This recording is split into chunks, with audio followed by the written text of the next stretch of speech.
Le licenciement des enseignants, la suspension des activités pédagogiques et la fermeture d'établissements sont autant de décisions qui ont affecté l'enseignement catholique au Mali depuis l'annonce de l'État d'arrêter ses subventions. À 2 semaines de la rentrée des classes, au titre de l'année scolaire 2025-2026, cette situation attire beaucoup d'attention. C'est que, par rapport à cette situation, je peux dire qu'il y a eu une emphase dans la communication, une communication qui n'a pas été positive. Parce que l'ensemble des intervenants sur les médias, sur les réseaux sociaux, faisaient ressortir que les écoles catholiques fermaient. Or, il n'en est pas le cas.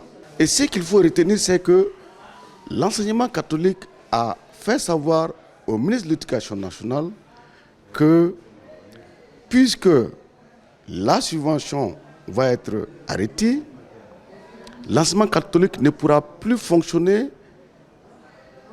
comme avant, mais il va avoir de nouvelles bases de fonctionnement.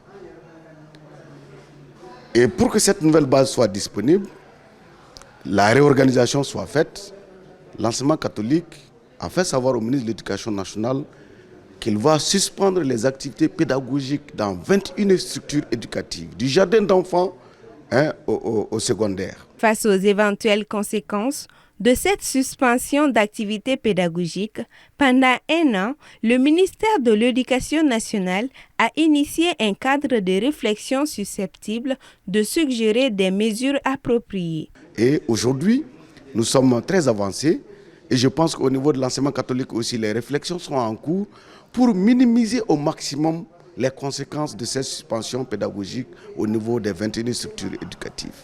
Donc je pense qu'on peut avoir l'espoir que malgré l'arrêt de la subvention décidée par l'État, malgré cette décision prise, d'après ce qui nous a été dit, prise malgré elle, la conférence épiscopale a aussi manifesté sa disponibilité à travailler avec les autorités du Mali pour que le droit à l'éducation des enfants soit assuré. En exprimant leur inquiétude face à la survie professionnelle des enseignants licenciés, les syndicats de l'éducation affiliés à la CSTM ont exigé dans un communiqué de ce lundi 15 septembre le redéploiement immédiat des enseignants dans la fonction publique. Par conséquent, ils prévoient d'observer une grève de 72 heures à compter du 8 octobre prochain.